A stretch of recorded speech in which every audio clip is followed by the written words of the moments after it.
Hi, everybody. Welcome to this broadcast. My name is Roy Petitfils with today'steenager.com, a podcast and now a live video show on Facebook that helps you to understand, reach, and influence the teenagers in your life.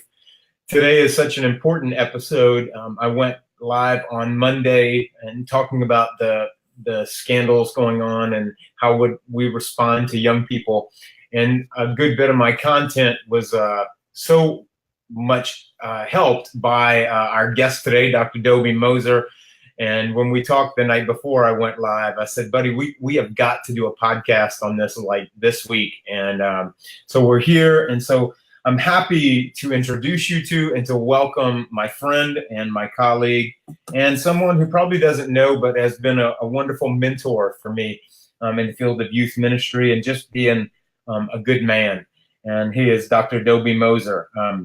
I invited Dobie today specifically because he and his good friend, another giant in the field of youth ministry, Dr. Sean Reynolds, have developed some phenomenal resources for helping Catholic parishes, schools, staffs, and other organizations have 4 courageous and critical conversations to help respond to the Catholic clergy's sexual abuse crisis.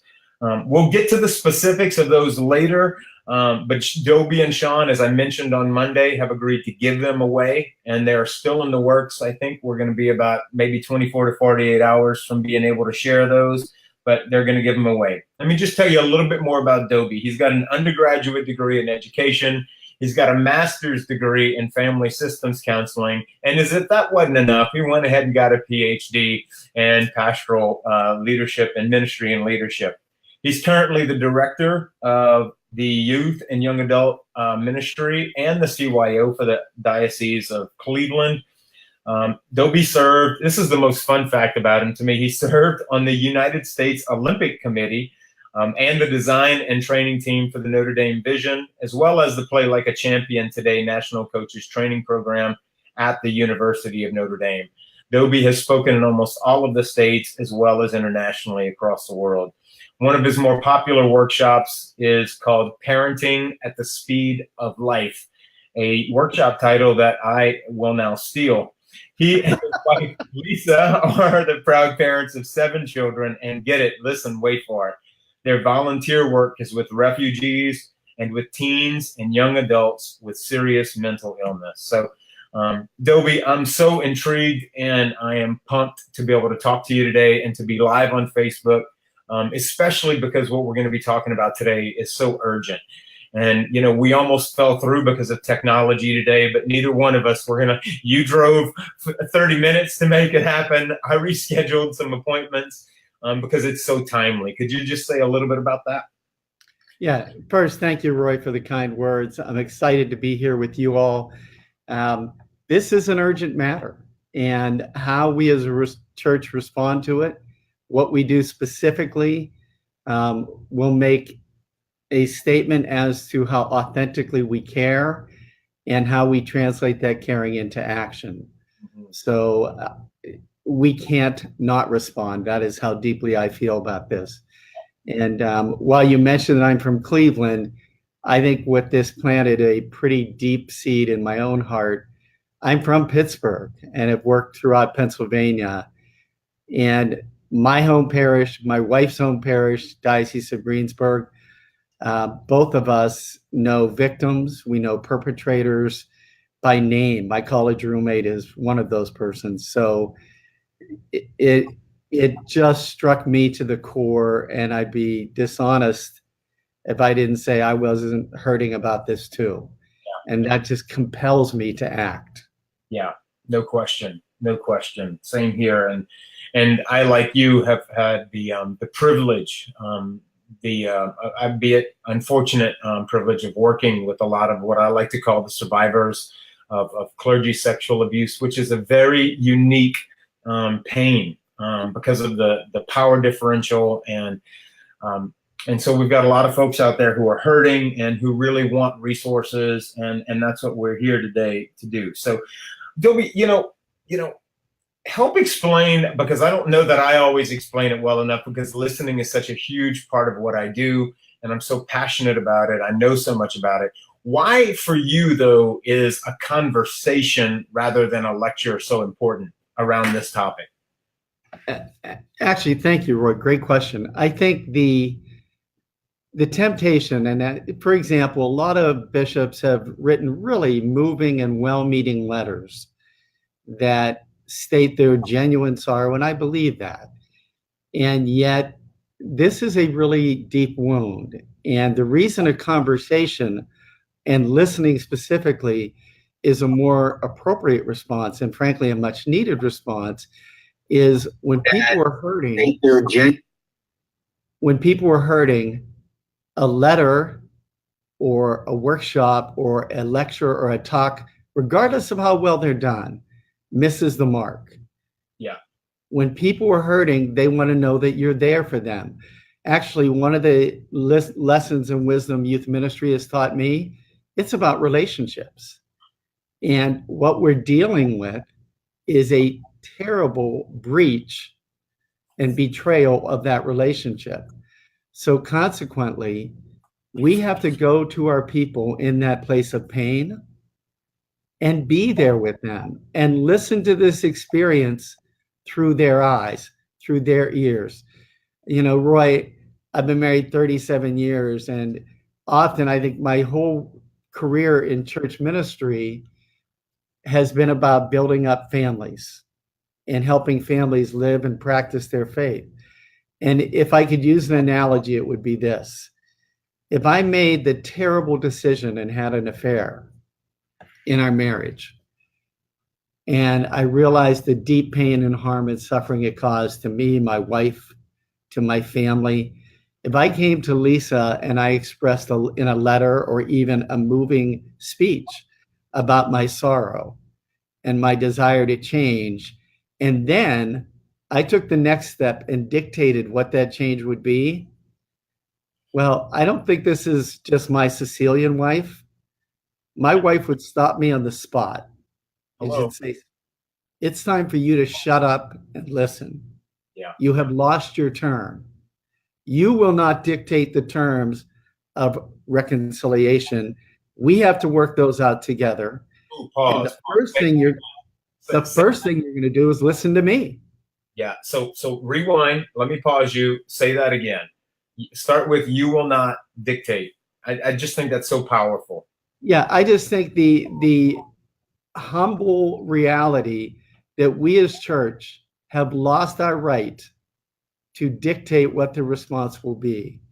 In the case of a breach of trust of marriage, that means I come and yes, I may deeply and genuinely apologize, but I certainly do not have the power to authorize and determine what the next steps are. I have to acknowledge my brokenness, my sinfulness, and listen. Literally, I'm being blunt, but it's shut up and listen. To say, help me understand and realize what I have done to you. And that becomes a takeoff point.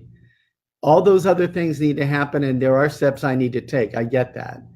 As a church, we have to do a lot of work. But the beginning step, go to our people and listen to them and their stories. And they are very painful. They are very painful. And Dobie, you know, we've talked about it. I discuss it all of the time in my workshops. You know, the difference between empathy and compassion. And empathy is, you know, you can feel what it's like to feel for another. Compassion is you may or may not be able to have empathy for another, but you're willing to go to a place that you cannot fix and be with people in a place that you cannot fix. And that takes a great amount of courage. But that's the only thing that will be effective right now with folks, as I hear you talking, and that's certainly my experience. They just really, so many of them want to be heard. Right. And I think, you know, it's ironic, Roy, because I know for you and your own story, a priest pretty much helped save your life. I love priests. I am close with many of them, and frankly, ministers in other faiths as well. And my working definition of compassion is going to a person's place of pain and staying there. And We need to enter the staying there phase right now. Yeah, And that staying there is not telling anybody what to do. that's It's right. listening. And frankly, we are in the healing business. That's what the gospel is. That means our presence matters. Amen. Amen. We say in our line of work, show up, shut up, and don't change the subject. And it's so Amen. That's a good way to think about it. it's so hard to do. So, I love the materials. I cannot wait to steal them. And I know already that there's a lot of excitement. Folks who just want something real practical and real tangible. So, can you just talk just a little bit about the ground rules for having these conversations, which I love and I think they're so important? Right. I think so. The ground rules, we have to, on the front end, let people know, because again, my premise is they're coming into a conversation and already trust has been broken. So having and being clear with ground rules and then actually following them really matters. It is an immediate on-the-spot test of, are you who you really say you are, and are you doing what you really say you are doing? It literally, our credibility is on the line moment by moment. Ground rules are fairly simple and direct. The first, be here now. That these conversations have a depth of pain that require a presence to each other. I need to allow myself to be in that space with you. Second, we're talking about listening for understanding.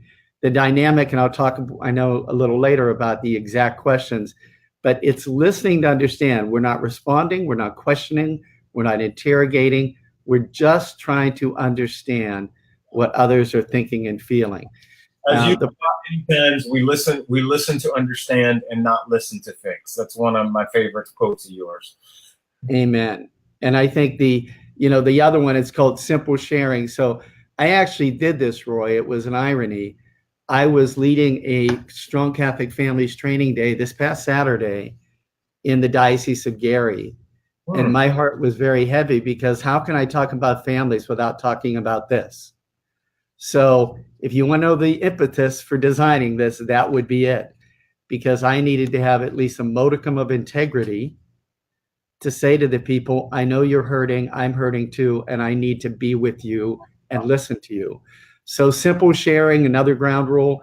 Each person speaks, no response, only thank you from the facilitator. And we all listen to one another.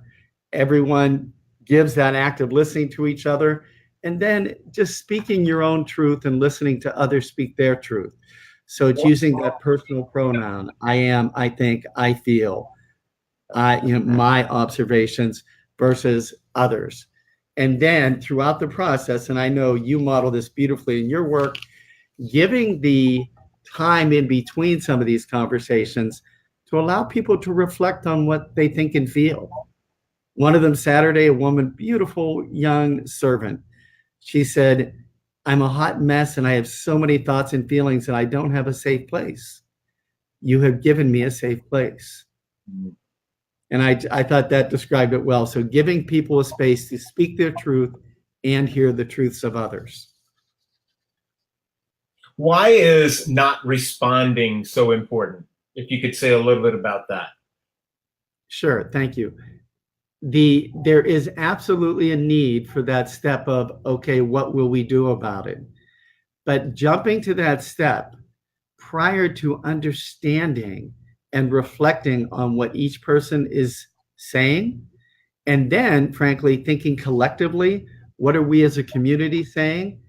I think when we skip that and we jump to action, we actually are missing a key part. The solution of this literally is going to require all of us. Consequently, reflecting on and taking in what others think and feel, it matters. You know this from your professional work. Healthy institutions, healthy families, they find a way to talk about things that matter. And the first step in that conversation is listening, not fixing, not jumping ahead. Those steps must come, but they are not at the beginning. And in fact, when we jump to that too early, it literally makes people feel like he didn't really care about my thoughts and feelings. He didn't even hear me. So I think it's another rejection, ironically. That's right. Yeah.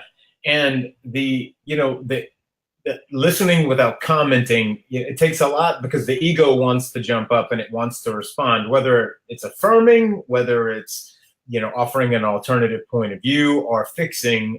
All of that in the moment is ego. And not that ego is always a bad thing, but it definitely can shut it down. So what are the questions, for those of us, who, we want to have these courageous conversations? What are the questions that they might ask? And I know this will come out in a written resource you and Sean are going to so generously make available, but if you could just tell us now, that would be great. Sure. And we already have that resource. I'll get it to you quickly, Roy. But so we call them 4 courageous conversations. The first conversation is, what are your feelings regarding the Catholic Church clergy sex abuse crisis? And it is specifically a feeling question. It's starting with the heart. What has happened here is not a head wound. It's not an abrasion. It is a wound of the heart. I've had a number of people directly speak to me, and the tears flowed, and then mine did in return. That first question is simply, what are your feelings regarding this abuse crisis? And allowing people to name them and sit with them and hear each other's. It won't surprise you, Roy, but the number one feedback piece I get afterwards, people saying, I thought I was alone. I had no idea that others felt the deep pain that I felt in the way that I felt it. So it is a feeling question. The second question, what are the 2 or 3 most important factors that you identify as the root causes of the Catholic Church clergy sex abuse crisis? So in other words, a conversation is not only for the gift of feeling better, that is a wonderful benefit, but we are an institution, we are a church, we have a responsibility ethically and morally to understand what happened. What are not just the surface causes, but the root causes. The root causes go to the area of, right now in this topic, there's a lot of heat, but there's not a lot of light. The root allows people to say, and frankly, it shows that many people of good intention and good faith really see this from many different perspectives, all of them beneficial to hear. The third courageous question would be, what are 2 or 3 of the most important things that you want church leadership at any level, whether it is a layperson, whether it's clergy, whether it is the local pastor, the parish council, a bishop, the Pope? I've had people in my piece on Saturday said they've written directly to the Pope. They said he has to hear what I think. Yeah. So that question of, what do you want that level, so that all of us can think about this and say, here is what's on the table. We need to mention those important things, Roy. One of my favorite heroes is Mr. Rogers. I am a Pittsburgh native. I love the man. And he has a wonderful saying of, if it's mentionable, it's manageable. Love that. Consequently, giving folks the space to say, here what I see as those root causes, and here's what I think that leadership, when I say leadership, that's all of us. That's not a dumping ground. Thank you for saying. And then the fourth is more of a prompt in courageous conversations. It's, all of this says to me that what I observed already and what I expect to observe more as I facilitate these conversations, people's lovely and beautiful caring as they listen to each other, and it shades and influences and helps shape their own thinking and feeling. And giving them that space to name, I'm a Harry Potter fan, I'll own that. And early in the first Harry Potter book, Harry Potter's realizing that he's different and he doesn't quite know what it means. And he goes to Dumbledore, the wise sage, and he says, I feel called to go to this place. If I do, Voldemort. And he stops and doesn't say the name because the fear was so great. He said, he whose name shall not be mentioned. And it's one of the few times that Dumbledore nails him and says, Harry, it is important that we name things for what they are. Here's the line, Roy. When we do not name things, we give them a power they do not deserve. Oh, I love that. I love that. That is, so even at the end of this saying, all of this says to me that, we're naming things. Right. And yes, solutions must happen, but we don't jump to that. We name things first, and we reflect on what we name, and we do the hard work of listening and sorting that out. But naming things matters. And then the last conversation is a gratitude conversation. Our people have given each other amazing gifts just by listening to each other. In this context, listening is an act of love. And when people express love, it's really important to stop and thank them and name the gift for what it is. Yeah, that's great. Yeah, and all four of these pieces, especially because I know a lot of folks are listening, especially around working with young people. Although these conversations are for folks of any age, but for teens especially, and certainly Dobie, you know this. Our good friend Dr. Bob McCarty always says that they're experience rich but language poor.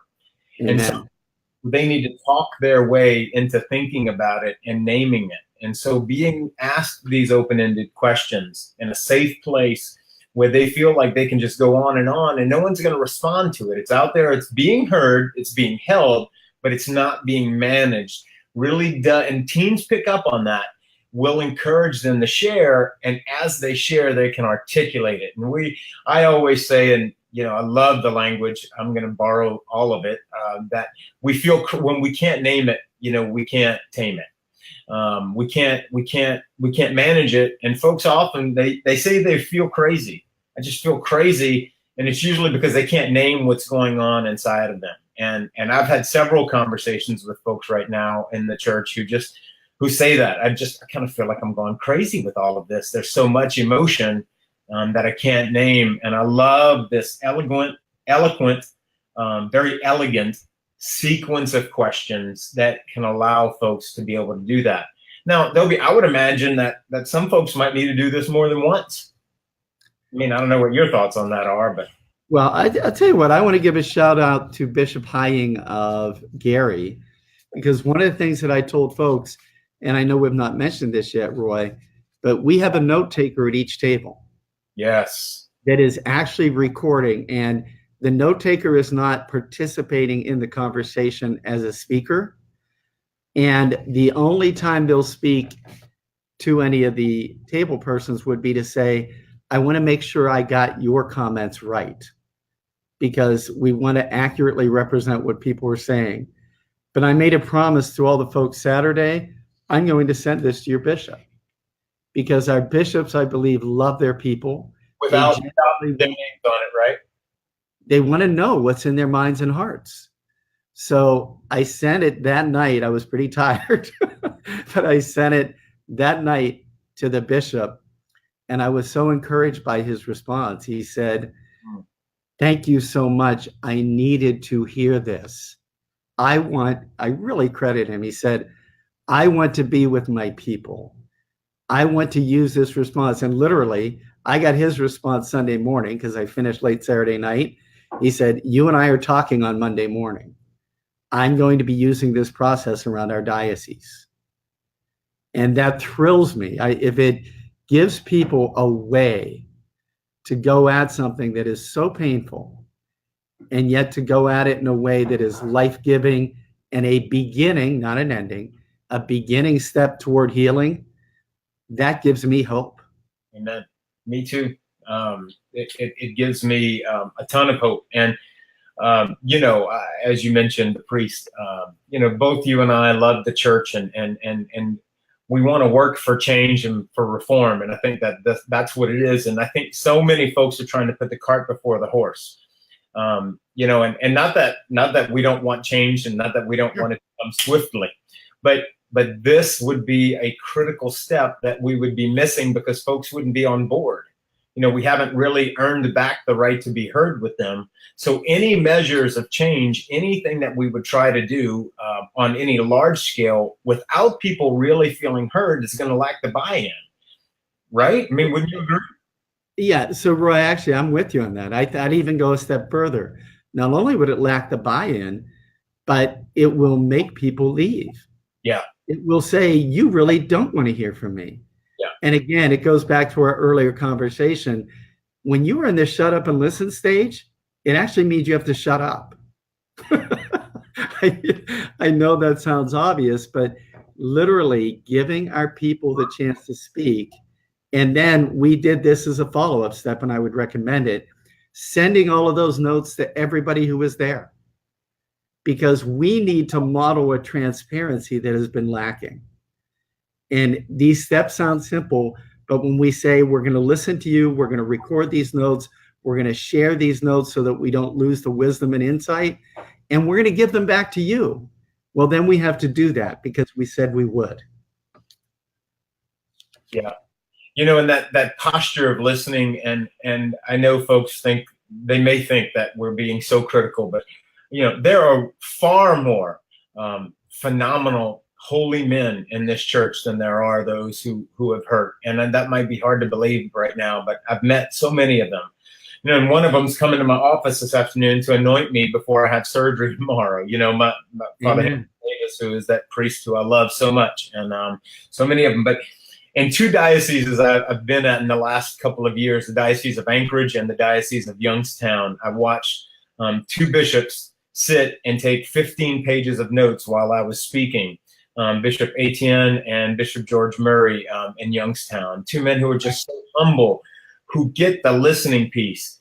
And I watched Bishop Murray. I was sitting in the back of the room. I don't know if he was there, but he had a lot of, about 10 of his priests, and he was sitting at a table at the conference, and they were hot. They were not happy. And he sat there and he just listened, and they were insulting him, and he just listened and he took notes, and he did exactly what you're asking. And that's the posture that is needed right now. Not a defensive posture, but one of welcoming and one of listening. And those are wrapped up, Roy, with humility. Oh, that needs to be our lead card for years to come. Frankly, it's also of the gospel. You know, we're called to be humble. Guys, do you guys have any questions? You know, before we begin, you know, concluding, but want to know if there's any questions. I think we had one, Dobie. How would you respond? Laura Beard asked, I'm going to put her comment back up on the screen. I don't know what to say when teens ask how to feel safe or comfortable with priests and the church in general again. Yeah, I think, Roy, that's a question to the heart of trust. So I need to model the very thing I'm saying you and I are discussing. I think we as a church, that is a great question that Laura's offered for a staff meeting. And I'm not meaning to put it off. Nope. But we say, as a staff, our people have lost trust in us. Let's talk about how we rebuild trust in a brick by brick manner. And I think one of the first things would be giving people their rightful space to think what they think and feel what they feel and listen to it. I have found when I do that, the people that are speaking, they love the Lord and they care about the church. Amen. Amen. You know, so my answer to that, if parents say that, we have to really make and keep promises at the most simple level. So everything we do, the assumption is now people have a reason not to believe us. We have to, brick by brick, show them that we are credible and believable in how we treat them, in what we say, in what we do, and in keeping our promises. That's right. And the basic promises, you know, and just overall safety. Combe Lane, one of our viewers from Canada, just said, you know, he was going to go around doing listening sessions for the synod, but he feels as though now he will need to be doing listening mostly along these lines and around these issues because it's so on top of mind. And I would imagine that would be the case for a lot of folks who are doing listening sessions right now, especially in the United States. Right. So Roy, some dioceses with this, and I know it's a temptation to find the best speaker, to bring in the expert. And I would say that is amazingly tone deaf. That, I'll go back to my marriage analogy. If I am trying to repair a hurt and wrong that I caused, there's no workshop that does that. Nope. And it's frankly aiming for the head when the wound is in the heart. That's right. Consequently, the first step is the relationship piece. Yes. It's not more information, because that has a feeling of, wow, are they trying to control me again? And I think that's actually unethical. And these things are so subtle, and most folks can't name it the way I think that we're naming it, because this is what we do for a living. But you're right. It actually feels like, hey, I'm being managed again. And it's a very subtle emotion, and folks are turned off. And most of the time, we're not even aware of why we're being turned off, but we know we're being turned off. And Roy, and here's why that turn off matters so deeply. Number one, that turn off is usually a turn out and walk away. Mm-hmm. And that walk away means very likely not coming back. And that is very sad to me, because I hate to lose them in any of our churches. Frankly, I hate to think that they aren't open to God's love and mercy because of anything I have done or the church has done. That is heartbreaking. So there is a very real price when we deny relationships and just go for the head. That's right. It's an incredibly real price. And so many folks are listening and commenting. I know you can't see the comments because you're not even looking at a screen right now. You're really good looking this way, Roy. Thank you. That's the first time I've heard that. Actually not. Such an important conversation. Kim McMillan, a good friend of mine in Chicago, was watching, said, also not adding the big but that always comes after listening. Just listen and let it, to your point earlier about not responding immediately. And we want to say, but, or to correct inaccuracies, which there's no inaccuracies in how people feel. People feel how people feel, and they're entitled to that. And I love the courageous conversation and courage, because it does take courage to listen in that way. Well, Roy, when we have the courage to listen, we are acknowledging we do not control them, and we don't control what they think and feel. That's right. I find that actually liberating and enriching. Yeah. But if my goal was to control people, it would be very unsettling. And the research that I've been most fascinated with in the last year is how listening actually can rewire some of the neural pathways in the brain. When people feel heard, there's a wonderful, even just physiologically, they have a physiological response to being heard, and what that can do in the brain in terms of healing trauma and healing wounds. I once heard a person describe trauma as the lack of an empathic witness.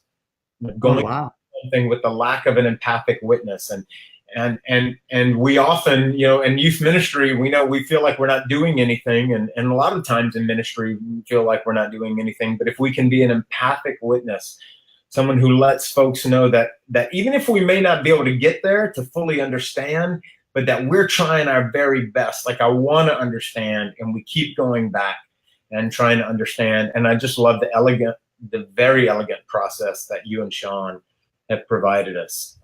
Right. And I think, Roy, this from your counseling background as well, that the adage, hurt people hurt people. And one of the reasons among many that we need to have this conversation and these conversations is there are a lot of people hurting. And I don't want them to carry that pain and burden alone. I don't want them to project that pain inward and harm themselves, or outward and harm others. That's right. If we are talking about a God of love and mercy and forgiveness, and that's where we need to get. We can't always get there quickly, but the invitation is waiting for us. And I am frightened to think that the hurts that the church has done, can be a burden in people's lives. We need to help remove those burdens. And while I can see this is something that is going to be needed for some time, just to really be there and listen over and over again, I know that there will be a time when maybe a next step, and I look forward in the months to come and maybe in years to come. I don't know how long it's going to take, but you'll know, and I think I would just add that to folks who are like, when I have an opinion on it, but I'd love to hear yours because my listeners get to hear me enough. Folks who might ask, how do I know when I've listened enough? Like, what do I say when I'm done listening? How might you respond to that? Well, yeah, I think your question is more of the art of relationships than the science, because it's not a science. It's not. It is, when does empathy and forgiveness and caring help a relationship from going unstable and shaky to secure and healthy? And the answer is, it's a living dynamic that is mutually read by both parties. I think, the whole concept from Pope Francis of accompaniment, and my hero, Dr. Paul Farmer, who's written about it as well, he talks about accompaniment is walking with, and the walking with is not a short while. And this is a challenge. The person we're walking with helps determine how far and how long we walk, not just me. So that question of when have we done enough? My answer is, we accompany and walk with, and we figure that out together in relationship. And like you said, Roy, I like your reference. I think it's spot on. You'll really know. How will you know? Because both parties in the relationship will know together. Yeah, I love that. That it's not a one-way street. And there's just so many things in the church that come top down, and there's a lot that doesn't. But this is a very, very much a horizontal alignment that we are walking together. I'm not, and for those of us who are married, and have a spiritual relationship, in our marriage, know that I can, if I'm only growing spiritually in isolation and I'm not growing with my spouse, that is really going to affect the marriage. But that's true in any relationship, and especially true as we accompany not only young people but others who are hurting. Your comment tugs at my heart, because I don't think Lisa and I are alone. The number of nights that we've just had pillow conversations about this crisis and the pain and the names and the people. And at times it's a feeling of, I just want the pain to stop. Yeah. But we have to have that conversation. That's in right. Our marriage, we're having it. In our church, we're having it. I think I would actually go as far to say that there's a greater price to be paid for not having the conversation than the vulnerability of having it. No question. No question. No question. The lack, we say that which goes unsaid controls the relationship, and to not speak about this, and to not listen, and to not have the conversation, and to do the listening piece, that will control the relationship. And a lot of times we're afraid, we don't want it to get ugly, but it is ugly. It's the ugliest it's ever been, and outside of maybe the Crusades, but it's ugly. It's very ugly right now, and so us pretending that it's not only continues to fester the problem. And I love that. I love that. Roy, I know some of my friends, Kim included, but others are on here with us. Yes. But I'm absolutely a Hamilton nerd, and there's a song in there called "It's Quiet Uptown." And I would say to everybody listening, go listen to it on YouTube. It is, but here's why I want to mention it. The metaphor they use in that song is the unimaginable, that the Hamiltons lose their firstborn, and they just never imagined they would be in this situation dealing with it when it was not a possibility. I believe we are in a moment of the unimaginable with the church. Yeah. And that song ends with, it doesn't start with, it ends with forgiveness. But the work of working through the unimaginable, well, roll up our sleeves, get on our knees. It's time to go to work. Time to go to work. It is time to go to work. And I can't thank you enough for just joining me and offering such pragmatic, such tangible tools, such as these questions, the ground rules, the sequencing of the questions. That is an art. I mean, so many folks, always ask us both, right? What do I say? What do I say? That is a poor question. The better question is, how do I listen? How can I be a better listener? And more often than not, Brene Brown says more often than not, we protect ourselves through vulnerability. And I would say the practical way to do that is through listening, through sharing.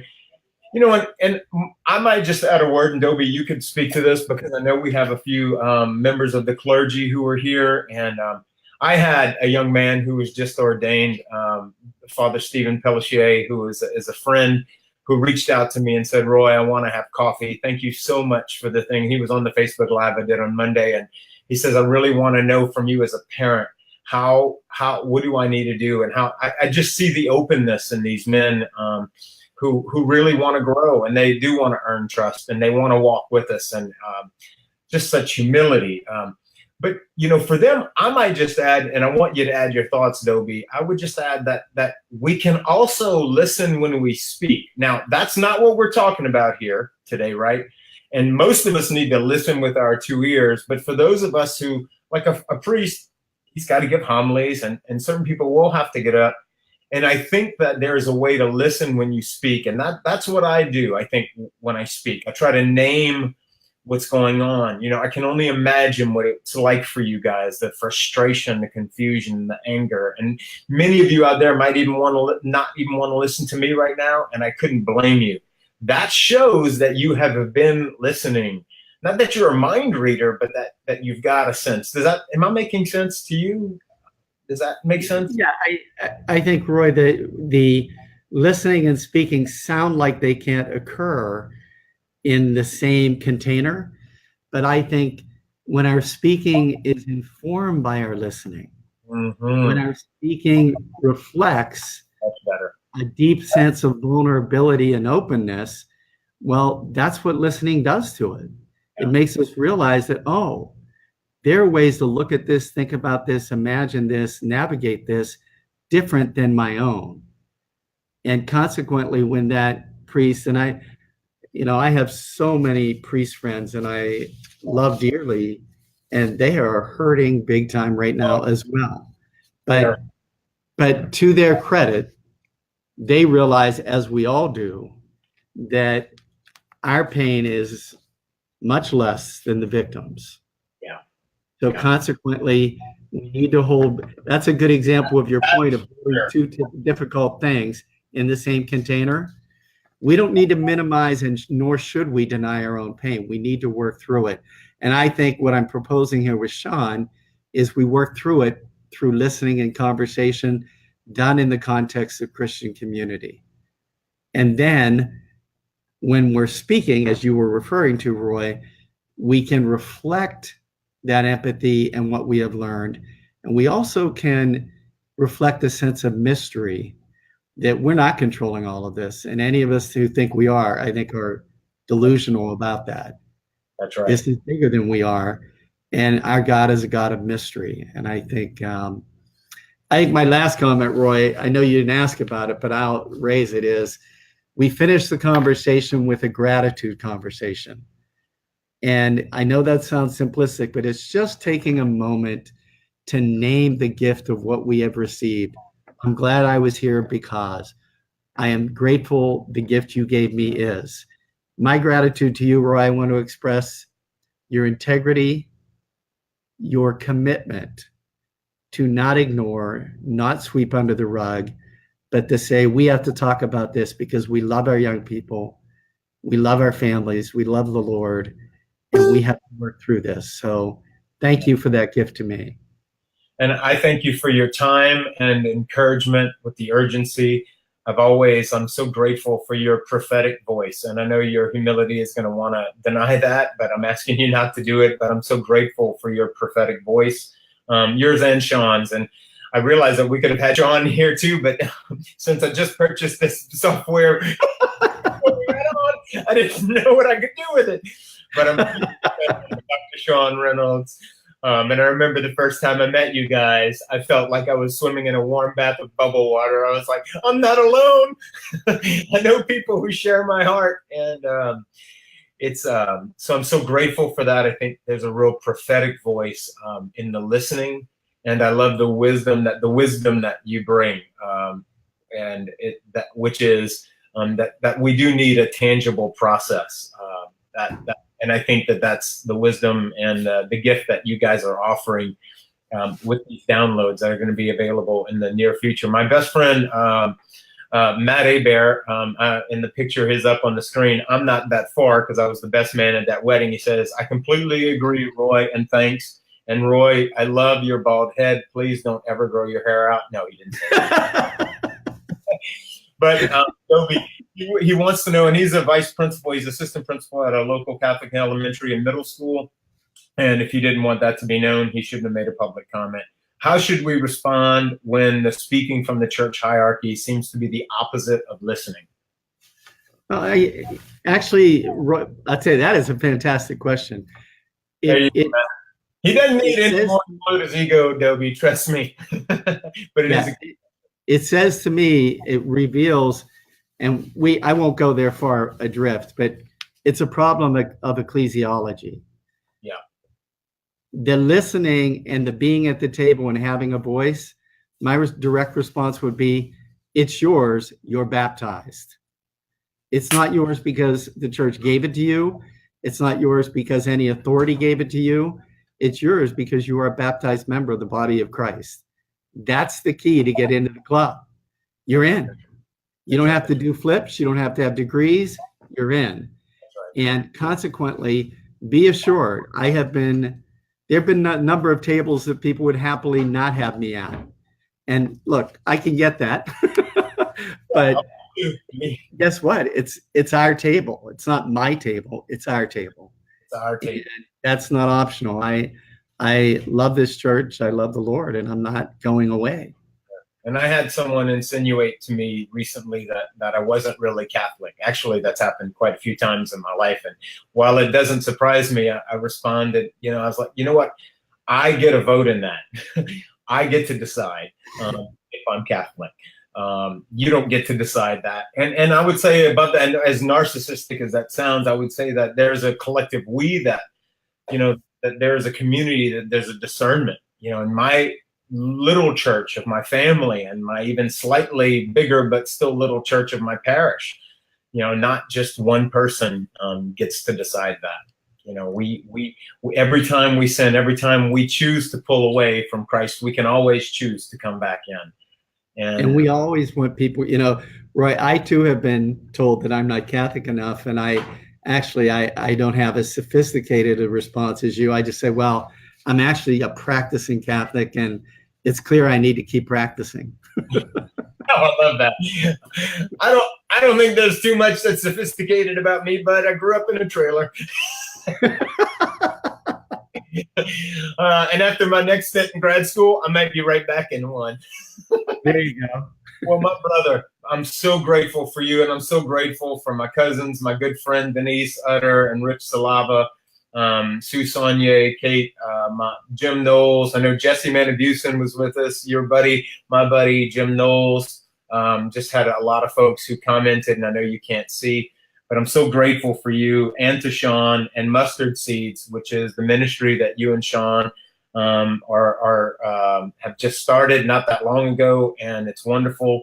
And thank you for so quickly responding in such a practical and tangible way.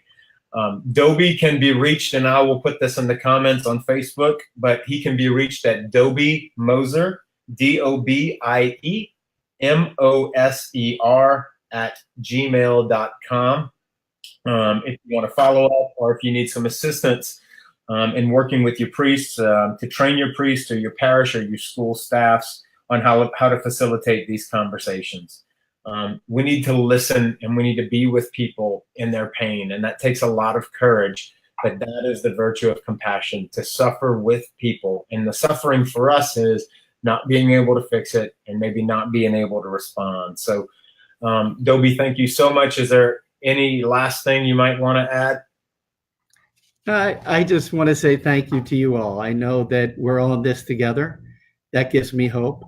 And let's not underestimate how these little conversations plant seeds of hope and love, and God will make them grow into what they need to be. And that's good enough for me. Amen. Amen, brother. And thank you so much. And everybody, as always, thank you so much for being here, for taking time out in the middle of your day, and listening. How much you care. Your support means so much to us. Thank you, Dr. Dore, who sponsors the podcast.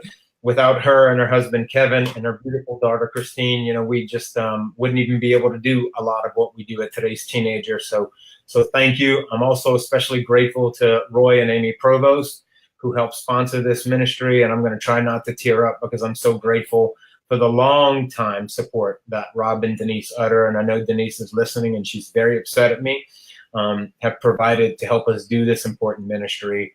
My brother Dobie, thank you so much. And thank you all for listening, and God bless. Bless you too. Thank you.